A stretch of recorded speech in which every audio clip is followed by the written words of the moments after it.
Hello and welcome to Bitch That's My Kind of Worship, a podcast by and for radical hotties the world over. My name is Lucy DK, and I'm an artist and writer obsessed with building the new world.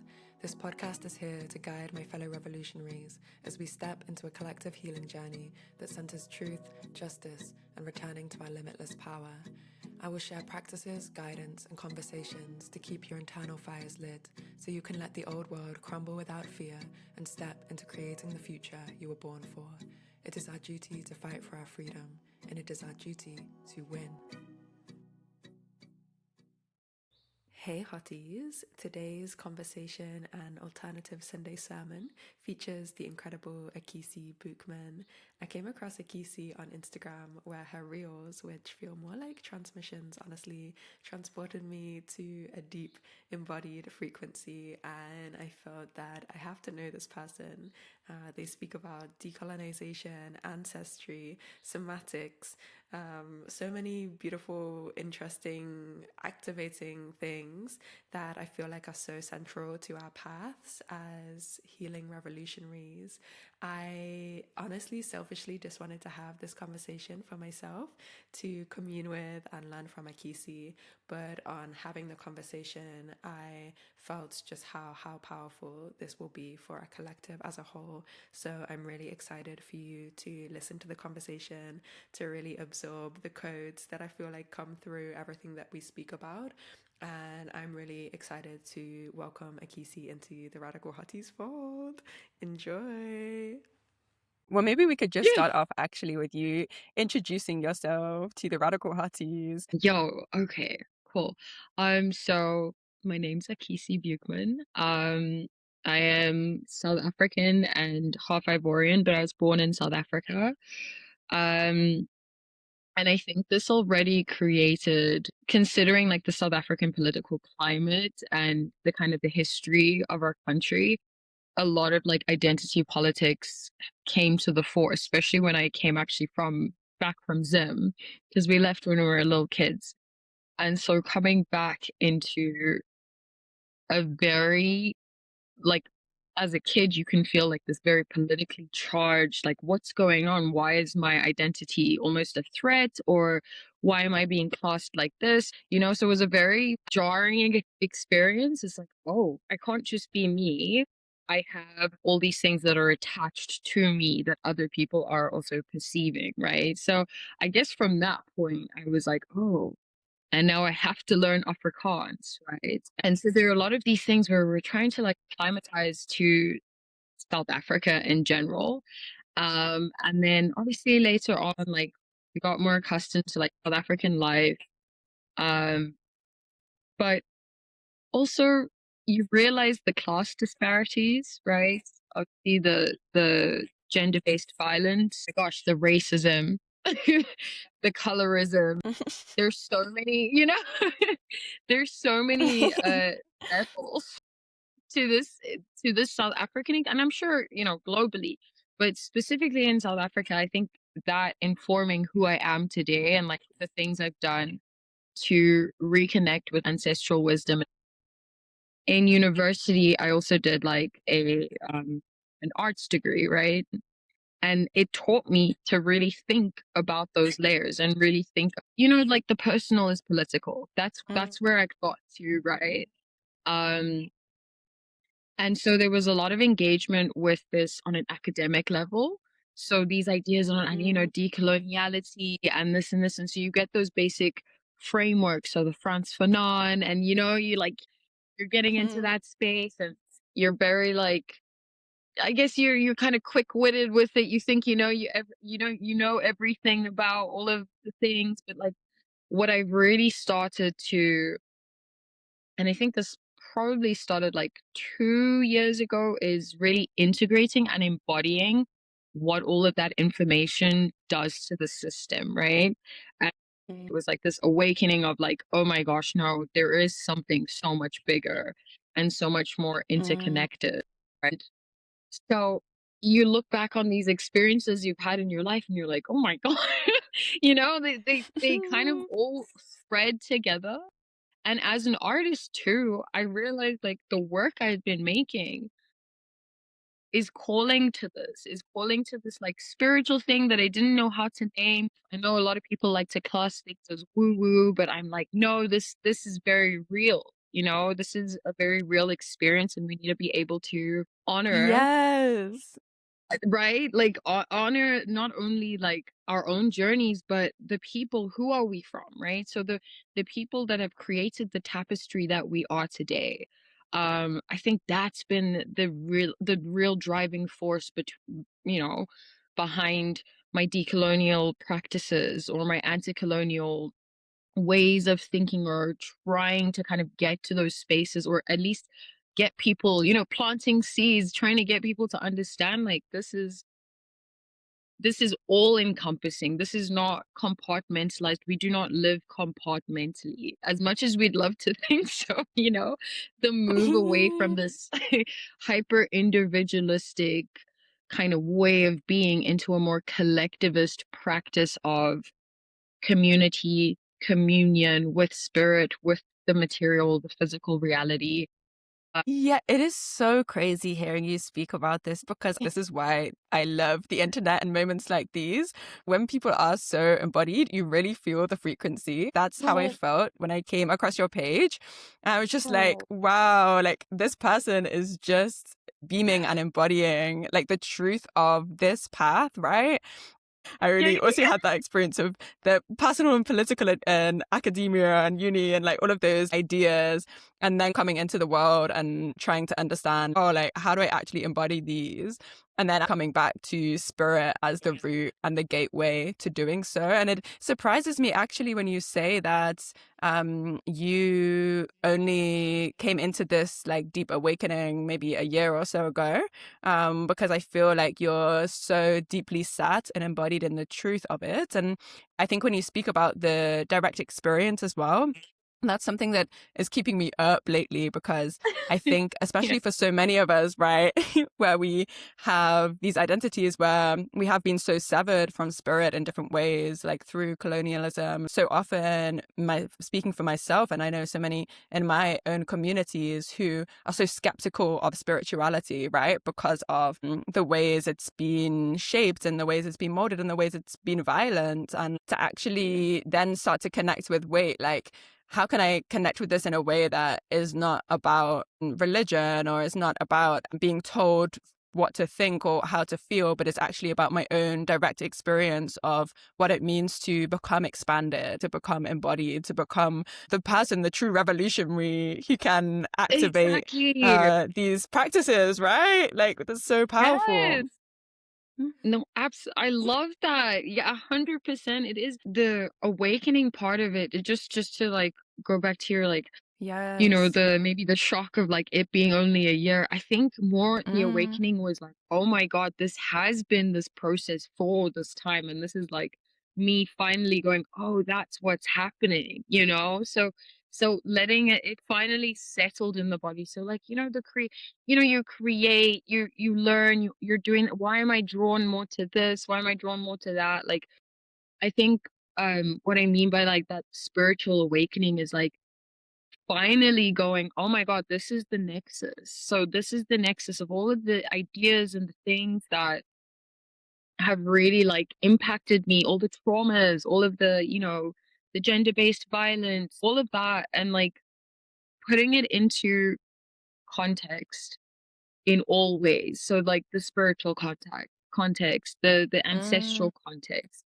um, what is it, the geographical, geopolitical context of all these issues, and like when that finally finds its place in your body, in your vessel, right? And like so that's basically when I said yes to life, basically. I was like, okay, it makes Mm. sense now. Like the suffering. Can we talk about the gender-based violence actually? Because it's so interesting now Yeah. you say that. And firstly, I feel like in South Africa, that is something that is such a big issue and something that people are so conscious of and us activating around, right? And creating really powerful movements around. And it's really interesting because now I'm also reflecting, and I think For me, one of the things that brought me into my spiritual journey was the violence that I experienced from men, right? And to even now, Yeah. I think when I think of myself as a revolutionary, I think the reason why I now trust myself in the work that I do is because of knowing that I've been through a whole process of acceptance and forgiveness and being able to alchemize that trauma and that pain, right? And to come out on the other side. Because there's definitely a version of me a few years ago, right? Where I'm deep in the like, I hate men and like, I hate these Yes. people and like, and it's like, this is, I feel like the thing of like traumatized people like create more trauma and more violence and more pain, Yeah. right? And I think when I think about true revolution and true activist movements, I really believe that we have to be able to heal to then create those movements from love, right? So I'm wondering if you could speak about that, like what it means to be a revolutionary when it comes to healing. So I think that's absolutely integral, and thank you also for sharing that because I'm actually a bit emotional about it because like yeah, that's it's where I think this deep stirring within me started is in 2016 we had protests for fees must fall. So that was for the exorbitant fees and inaccessibility for students, to get university education, tertiary education. But then we also had something called Chapter 212, which was a protest against rape and gender based violence that happened on our campus and across campuses in South Africa. And first of all, most of the bodies in that protest had experienced sexual violence, sexual harassment, gender based violence. And then the violence enacted by the state, by the university, by the institution on our bodies, again, with rubber bullets, with, disciplinary hearings and these Yeah. kinds of things, stopping people from going Yes. to other institutions to study. So you realize like it's multi-layered violence. And I'm still learning to go back into actual physical protest spaces because of that extra trauma on top of the body, right? But I think what really is helpful in the revolutionary space and the healing and the revolutionary like intersection is that when you go into those dark spaces and you really sit with the discomfort of your experience and the violence enacted on your body, right? Hold space for your victimhood, right? Hold space for then you becoming a survivor of that. And then you want to spread that healing, right? You want to be able to spread that healing. And I think so when we're coming from a place of trauma, I think it's important for rupture, right? Because we're screaming at an issue. We're screaming at something that needs to be healed. We're calling for that. And then when you let it move through your body, you come from a more healed perspective because you've sat with the shadows, right? You've sat with the guilt, the shame. And a lot of the time there isn't much space or many people or community that holds victims, holds them together and keeps them in a space that feels safe, that feels soft, right? So you learn the hard way, if you say it like that. But I think what the journey has taught me is those steps you take to really go inside and deal with the things that weren't done, like you didn't have any control in what was done to you. Similar, like, how the world just comes at you, but it's what you choose to kind of do with that, right? And it's difficult when you're stuck in that cycle because I was stuck in that cycle for the longest time. And that's why I also say like it was Right? last year. Yeah, like it's so real and I don't think we should sideline that experience at all, right? That's such an integral part, that shadowy side of life, that complete depression. that, and I'm also bipolar as Yes. well. So like I'm living in these extremes, and I was like, what is going on? And how do I, so the thing that's also kind of healed me is being able to look at like different perspectives, different frameworks, different ways of being, trying to also, I know maybe controversially so, understand the abuser, understand not just the symptom, but the cause of these issues, right? And so, and then what Mm. within me is a symptom and what is a cause. And It yeah. is literally that, because I think that Yeah. understanding is one of the most powerful concepts in spirituality, as well as like that sense that if we're all one, like this is living somewhere Yeah. in all of us. And I think it's Yes. that deep understanding of holding the presence of where is this in me? Like, where am I enacting violence? Like, where am I enacting control? And I think it's so important, as you say, that like that experience of being in that shadowy place is so important. And I was actually having this experience the other day where I was getting really annoyed because there was this spiritual teacher who I actually love, and I follow his work so much, and Mhm. I've learned so much from everything that he shares and teaches. But he has this thing where he's so anti-activist. He's super like, oh, Oh, like, awesome. you Yeah. never find like angry people like activists, and like they just don't realize they Mm. have to heal, and they're trying to change other people, but they need to change themselves. And there's a point to that, right? Which is what we're saying of like, you need to heal, you need to be able to go within. But then I was really hearing him speak, and I was like, he doesn't know my activists. Like, he does not know like the Audre Lordes and like the Yeah. James Baldwins and like the bell hooks. Cause I'm like, if you hear Exactly. like true loving revolutionary speak, you feel spirit, like, you know, that like is led by the word, like by the light. Yes. And like, I think it's really powerful, like, especially when you're in that murky, shadowy space, you feel like your only option is to either be with the new agey manifesting, like, oh, the world is anything that you make it and like your reality is just your own, or be in the space of like, everything is awful and I'm always going to be in this space and everything is stacked against me. And you kind of forget that you actually have so much power, and that when you have that power and when you connect to that power, you are the one that's going to go out into the world and be the activist, like be the person to There we go. create change that we all are longing for, right? Yeah, like 100%. Yeah, there's this quote by what's Zora Neale Hurston, right? And I think it's something along the lines of like, if you're silent about your pain, they'll kill you and say you kind of enjoyed it, So you right? enjoyed it. Yeah, so Yeah. there's this, and I think it's such a powerful quote because I think it encapsulates this. I think also, especially with that spiritual, like I call myself a spiritual activist, right?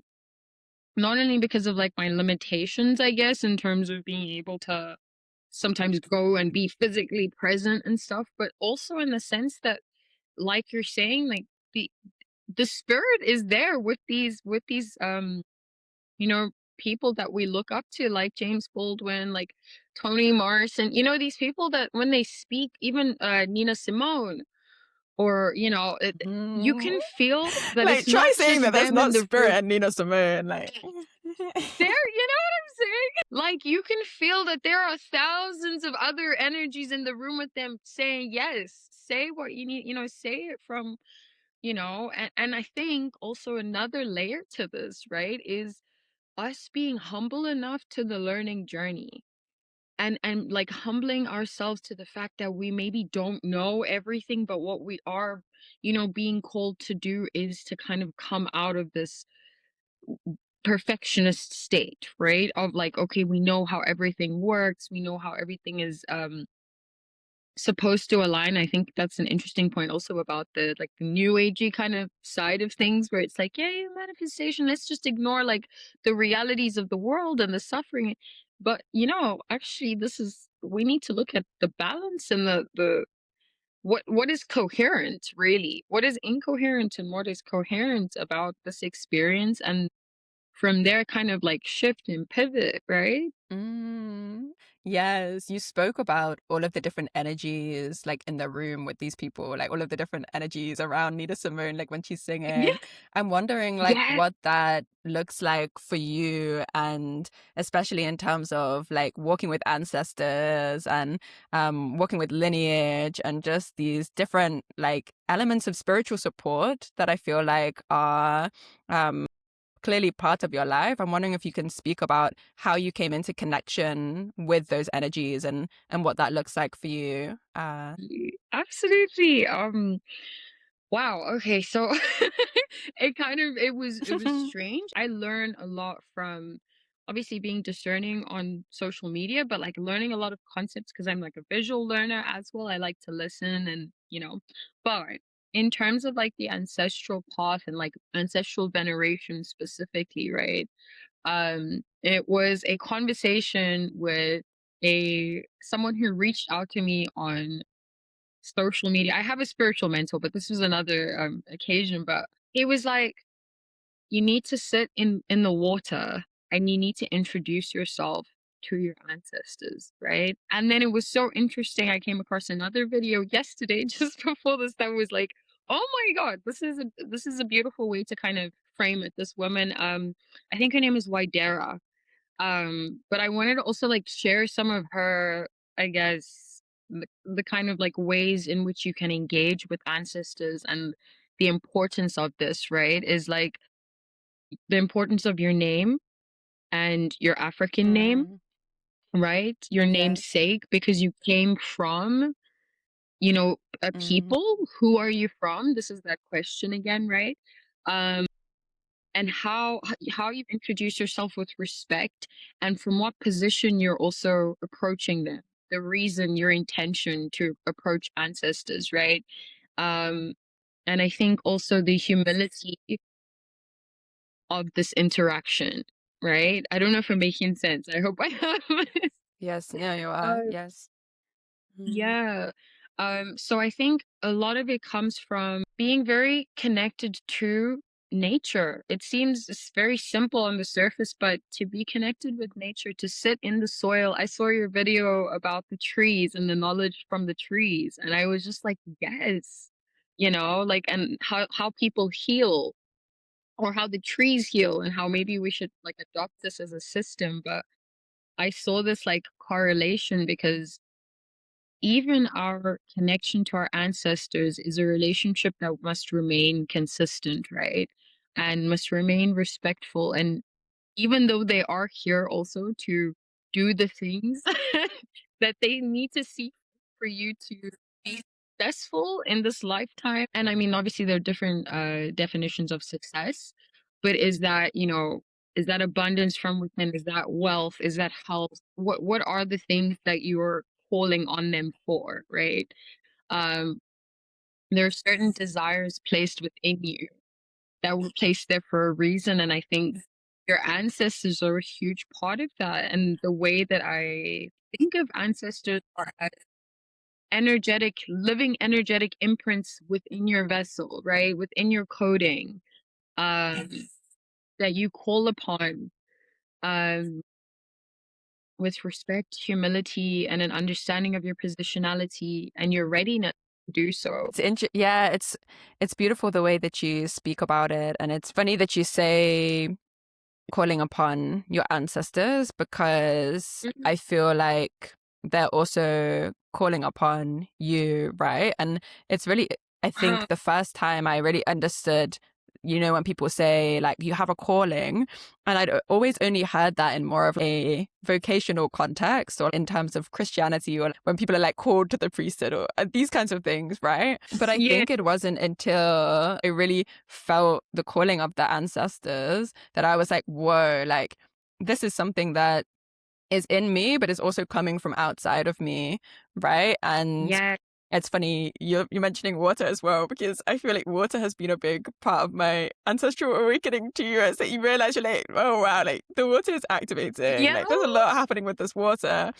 And I was having like a 100%. consultation, like with this Sangoma the other day, like, because whenever I'm near water, I like channel out of song, and there's just like a lot of like messages and Wow. words coming through. And I was like trying to understand, like, where is this coming from? Like, who are these like spirits or ancestors? Or, and it was really funny because her take to me was really like, well, like, you've kind of done as much as you can do to like communicate with your ancestors. She was like, they want action. They And want it was making me action. laugh because she was like, they want action. That's why I love how you're really talking about like the humility as well, because I think, Yeah. especially as someone who comes from a Western context, like I'm very used to extracting, right? Like I'm very used to taking, like I'm very used to like, oh, Mhm. like this is like a great next part of my awakening, of my enlightenment and how I want to feel. And like you say, like the things that I want, like the wealth and health and happiness that I want. But then to be like, oh, like the ancestors really want me to be doing X, Y, Z, and like that wasn't really in my plans at all. And so I feel like I've also been coming into like, what does it really mean to also negotiate with the ancestors and kind of understand, as you Yes. say, these energetic imprints of like, these are all of the things that have come before, and like, what is my place now? How do I honor and respect and respond to that call, but also without losing sovereignty, right? And like, while still Yes. walking the path that I feel like is mine. And I'm wondering if like you've ever had that experience of almost having to negotiate with ancestors, or if you felt like you were almost being called or directed in a direction that was maybe difficult or hard, or I don't know how you connect to that, but just interested if you've had that experience. Yes. Of course, of course. I think for me it has been it has been some of the most embarrassing trials by fire. And this is the thing, it's like retrospectively I'm looking and I'm like, that's what they did? Like, to show me something, like, sometimes you only come into the understanding of what that was. But I mean, I hope this is not like maybe too like TMI, but they'll Mm, put you into situations, the most embarrassing situations. I was on a residency, for example, right? I like went to bed. I was with my crush. I don't know. I met my crush there at the residency. It was a great time. We had beers, so it was a lot of yes. libation and all of this. And Wow. I peed in the bed. I was in my crush with my crush. You know what I mean? Like it was this. I know. I'm there. I know this is like very no. This is intense, I love right? it. Right, but you Yes. realize no, they're trying to teach you because it comes through symbols, through these experiences of like, oh my gosh, maybe you need to realign and like pivot, right? So Mm, it kind of, for me, the way I interpret this experience is like, yeah, no, they're teaching you something here about not being lax with your energy, right? Humbling me, and especially in my ego, it was like yeah. revealing parts of an egoic journey that I was on. And this specific residency was so it's a Tankwa residency, and it was so spiritual. Wow. In the people that I Mm, communed with, other artists, and healers, sangomas as well.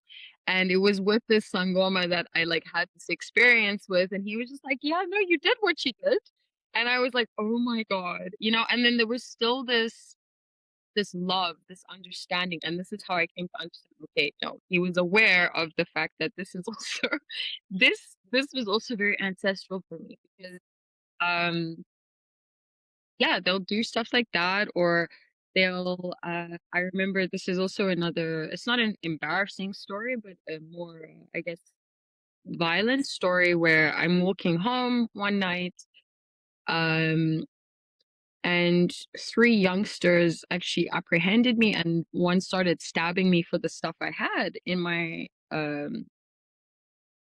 so it was like a mugging in process, and I yes. remember dissociating, right?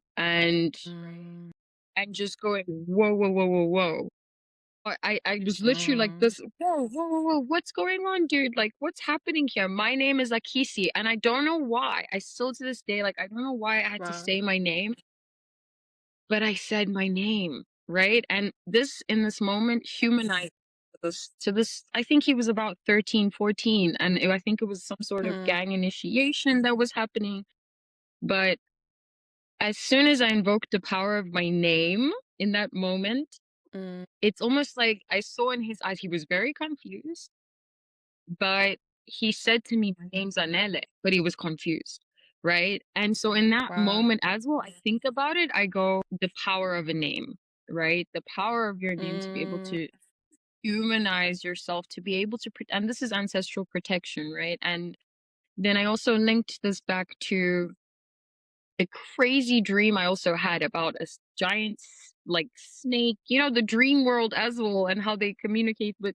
Anyway, there's so much symbolism, there's so much magic in the ways in which they communicate with you, um, and the ways in which they teach you things. But these are, I think, in terms of what we're speaking about, in terms of like negotiating with them, right? I think it's not like a conversation that's happening. Sometimes that conversation takes place outside of time, space, you know? Um, it takes place in times of extreme trauma, whether, I was pregnant at one point and I miscarried, but the dream I had was also just this is something I'll never forget, is like leading a long line of just incredibly powerful, it's like almost warrior woman. And I was bouncing in between, like looking at this like long trail across this beautiful landscape. I'll never forget this. And those things kind of stick with you, and sometimes they'll make sense later.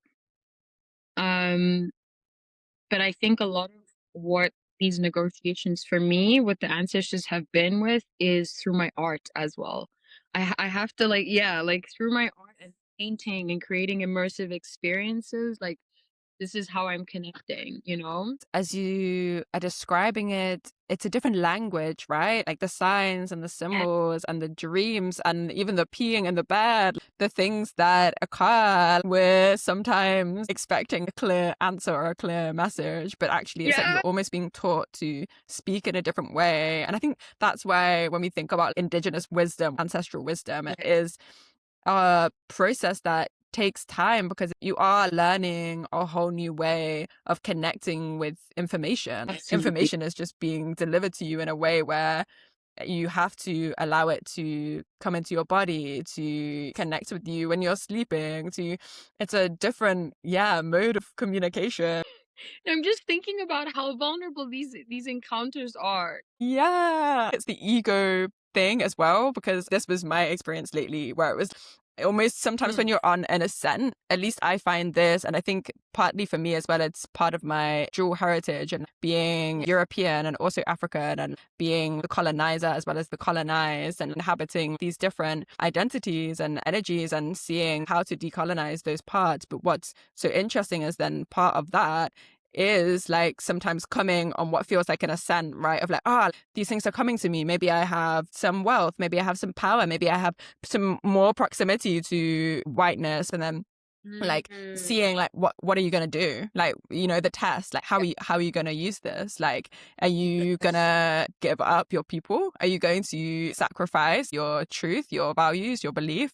And it's like each time you're shown, like you go in a loop and like you're delivered Yes. back right to the truth. And I think I've had these deep moments of grief where I'm sitting Mhm. like with that spiritual guidance, seated with ancestors and just having the reckoning. This is almost how I imagine when you die and like maybe there's a judgment zone, or I once saw this movie where you watch your life back or like, whatever that is. Yeah. But I feel like we get these opportunities and these mini deaths like at moments in life where it's suddenly like you're sitting and there's no masks and no hiding, and it's Mhm. not a judgment of punishment, a judgment of reckoning of, wow, like who are Yes. you, like who are you choosing to be, like what are you choosing to do? And I think so many of us like spend so much time like trying to get away from that actual truth and that actual mirror, right? And like spirituality is almost like a commitment to going into it and going deeper, You're being right. like, You're come at me, like diving in. take everything away. Truly, it's 100%. That's so powerful what you said, because it is. It's a full-on reckoning, and a lot of people aren't ready for that, you know. To like that. That's, I always say like vulnerability is your strength. I mean, vulnerability really is your strength in terms of obviously how you're engaging with this vulnerability, right? And I think in the expression of self, like this expression of self in that loop, until you find it, until you find those threads.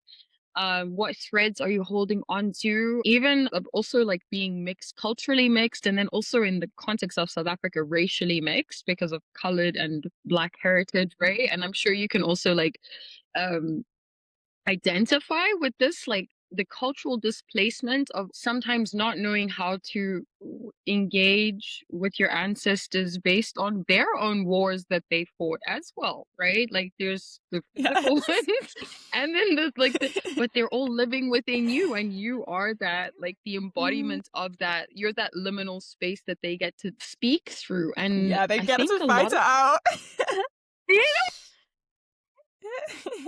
that's it. That's that like tension. And I think we're talking about. I think there was this thing that Mhm. there was another a video that I watched as well of this, spiritual. I think she was a priestess actually, and she was saying like, you guys, your ancestors are there. They're available to you. You do the research to know them, to know what they were best at, and also to call on the benevolent and healed ones, or the ones that you want for specific things to happen. So she was saying, Abe, when you want things to be if you want to dominate certain things, you know which ones to call on. You know what I mean? You know which, Mm, like, your white ancestors you're gonna call on for this kind of work. Or, you're there it's like it expanded my capacity to hold grayness, and to hold mm, because they're a part of you. And I think this is where I'm always saying you are the collective, and not only just here mm, and now, but because of everyone who kind of created you, who allowed you to be, right? And like, so us venerating ancestors is like, hey, you did this, you know you can still also tell them in the sense like, this was messed up. I'm undoing that work in this yeah. life, right? And then there's, okay, this is what we need to bring Wow. back for you. So it's very interesting work. I love what you say about there's things they've messed up, like, because Yeah. I think that's also our charge, right, as this generation is, and a lot of the work that we're doing and the ancestral healing that we're doing is seeing in this generation, like, where are the wounds? Like, where is the mess? And I can't help but think as well, when you share that story, firstly, I think it's so powerful of you invoking the power and protection of your name in that Mm, moment when you were being mugged. And I'm so sorry also that you went through that experience because it sounds terrifying. But to have you and that boy in that moment, right, actually be able to meet in that way, and him being so surprised and almost looking into your eyes and just wow. And I just think for me, it shows also the power of the divine feminine, or however you want to call that energy, right? Where it's like to be able to be in that moment of intense, like, fear or whatever it is, but to be able to actually still like come into your heart and be like, this is my name, like this is who I am, like see me, and like, and like what that was actually able to do. And so something I was wondering as well is if maybe you could speak about, and maybe I don't know if we even do this creatively, I'm like, can you paint us a yeah. picture? Can you paint us like a sensual, like beautiful healing Yes. picture of what our world like could be if it was held by that energy? Like if we're birthing a matriarchy Ooh, here, if we're like I whatever, love that. like however we want to imagine it, like can you just paint me your Yeah. like utopian vision of what that energy is and what that energy can birth and bring and create? Yes, first of all, yes. I think my engagement with because I'm non-binary, but I'm also very aware that the vessel that I'm in is so fluid in terms of how it wants to present, right? And then in spirit as well, a deep belief is that the humans that we are have, souls having human experiences. Obviously, we have manifested certain realities of what masculinity and femininity and all of this is, to be able to try and understand our world. And then sadly, we've allowed this to oppress ourselves and to box us in, right?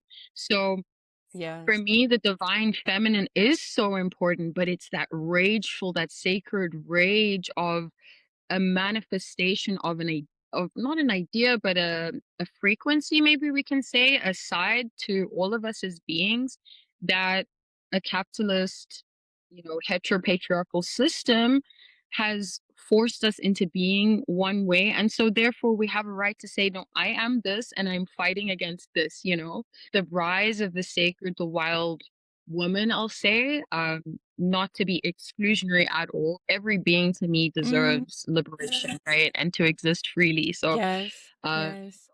the divine feminine kind of picture or painting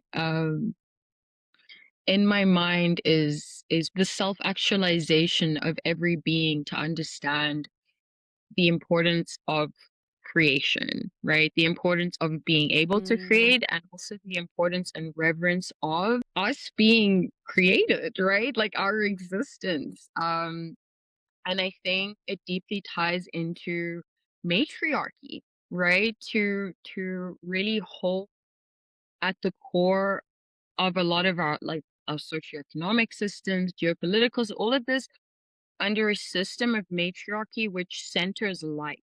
So not only the child, but mm, the life, the system of the earth, the system of nature, you know. I think of in Moana, uh what is the goddess's yes. name?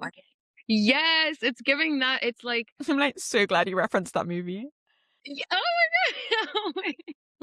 No, I love, because I love also the dichotomy Mm, and the juxtaposition of this rageful goddess, completely rageful without something that was like stolen from her, and then this beautiful energy of getting getting back what was mm, rightfully hers, and seeing how that healing is actually embodied and how it shows after being replenished, right?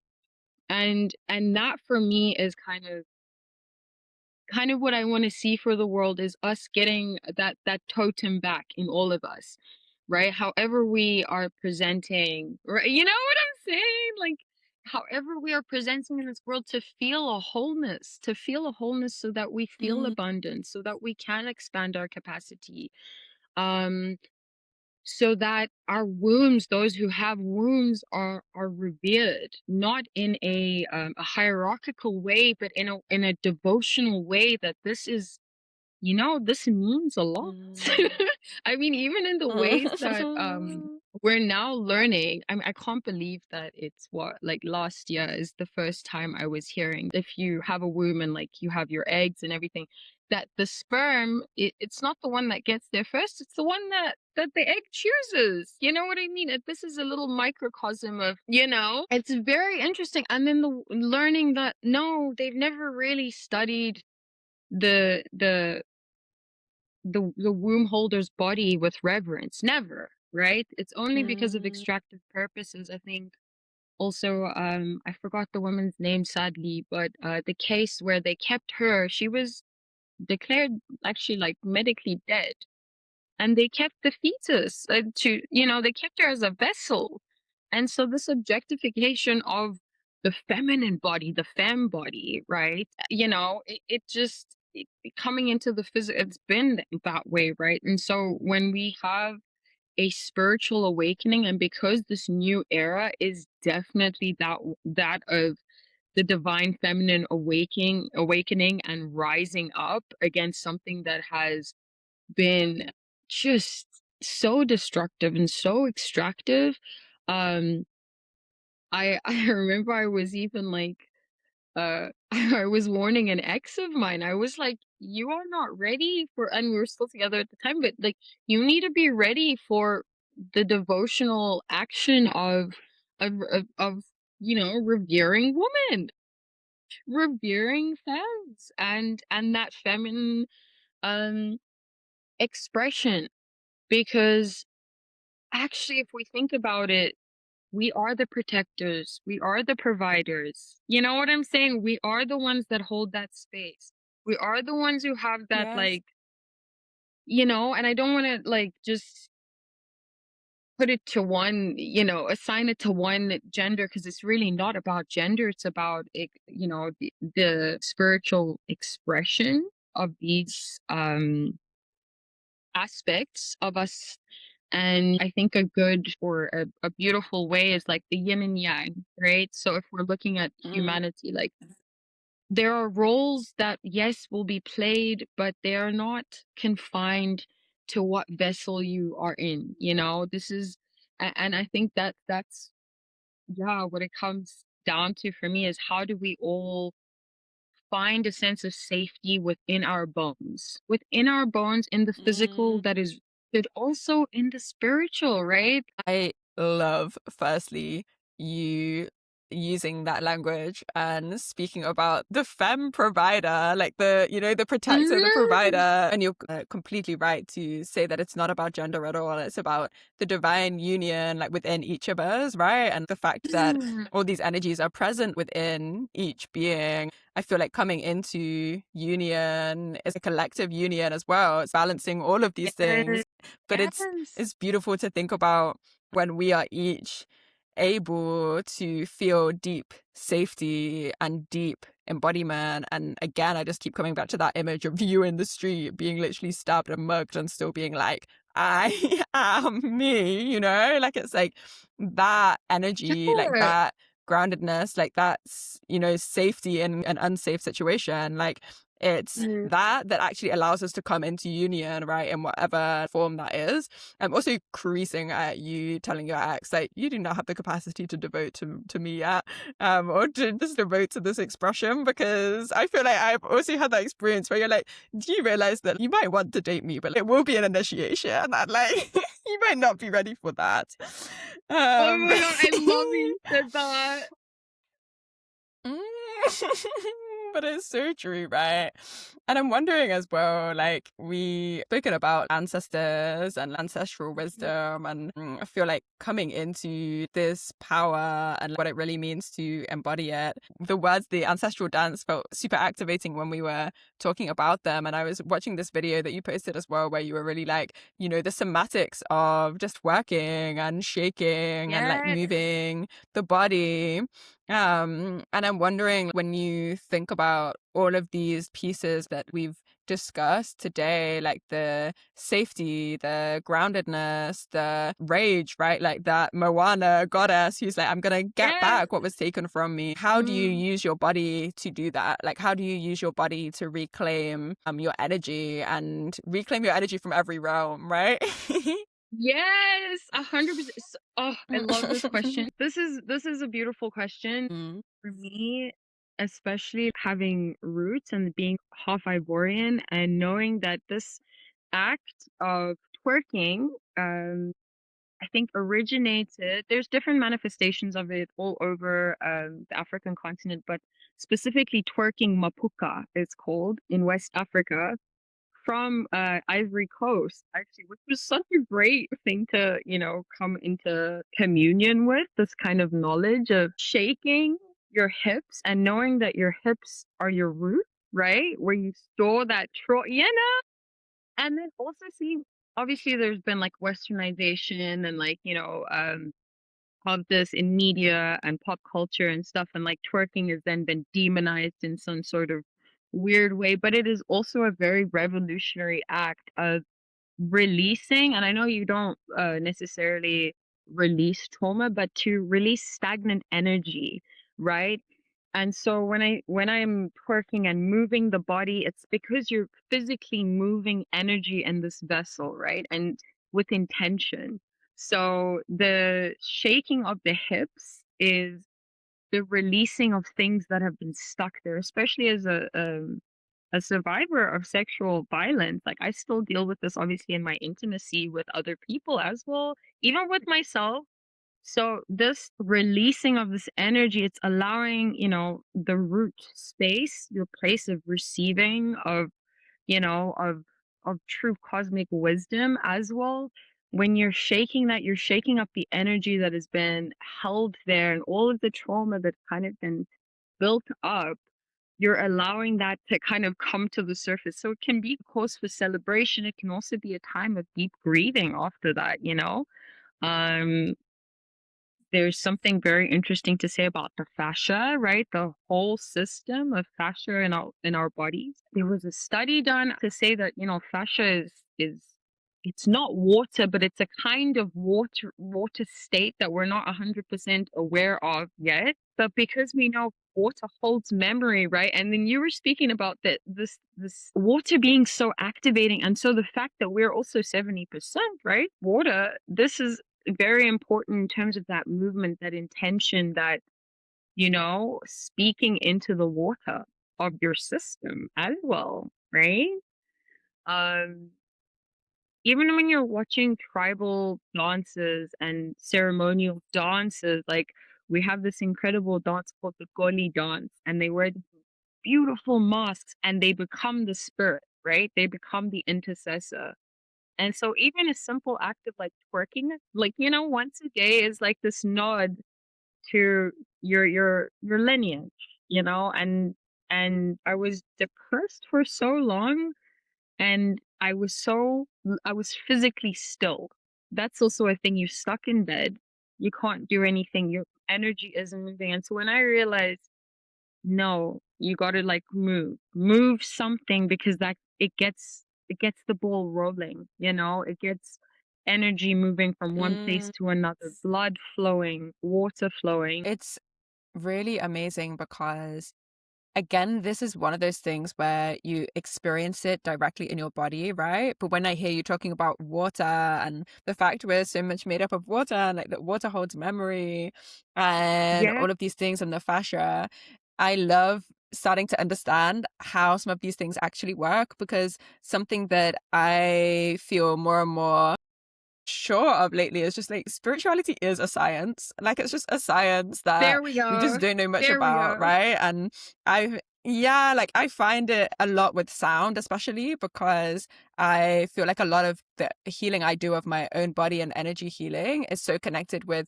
creating different sound and then almost shifting energy that is being held in the place where that frequency is almost creating vibration within my body, right? And it's something, when Yeah. you do things intuitively, you don't actually always know how they work. And I'm someone where I don't really know the system of the body that well, that deeply. Like I've never been a scientist or like, into these things. Like it isn't my topic of interest, right? Whereas Yeah. spirituality, I love. But I find it so Yes. interesting to then start to like put pieces together and be like, oh, like this is happening on this level. And I felt that so much definitely when I was healing a lot of my own sexual trauma, especially around the Yeah. hips, where you start to realize like, oh, like this memory is stored here, and like this movement does release Mm. that, and like this somatic practice has transformed this specific thing. And you start to see that, oh wow, there are threads and there are connections and there are these different pieces, and I enjoy the mystery, like I enjoy the mysticism of it. But I also am very much sure that, in 100 years, like my kids Yeah. and grandchildren will very much understand, like, well, obviously this was happening for this reason, and like it's just science, like. Yes. But I just think it's so beautiful that, yeah, we get to play in the waters of the unknown and see it in that Wow. way, which is super beautiful. I want to write that down. Play in the waters of the unknown. Mm, Lucy. the literal waters. I feel like the waters have really been calling us this whole conversation. Truly. As a final question, like if you were to give some advice to a radical hottie who is just wanting to decolonize their life, and doesn't really know where to start, and is maybe very enmeshed in a way of living that's very much within a system, and feeling very burnt out and very, okay, my life is not my own. I'm like living in this kind of way. I've been Mm. maybe conditioned not to believe in myself, and I want to be liberated, and I want to liberate others. Is there one piece of advice that you would give them, or one small thing that they could do in their day, or just, yeah, like what's your like big sister or like big sibling, Lucy. older sibling advice for somebody who's, yeah, big sibling, older sibling advice? Yeah. Yes. I think, look, also, thank God, like, I've also been in that just space of just not wanting to be here. So I get that. And, like, I think it is a point of surrender, right? A real reckoning is surrendering to the fact that this is reality, right? It's the first step. I think the first step of going, I'm not good. This is not, and Yes. you're obviously aware of it, but to feel this and allow it to really, sink into your body.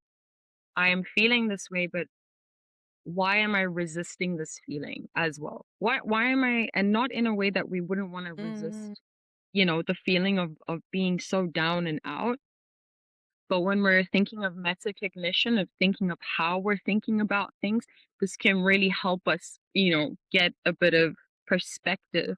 not because it's going to change our circumstances very soon, but because when you think about not wanting to be here, right, there is immediately a contestation within yourselves. Like your literal vessel is here to make you survive, right?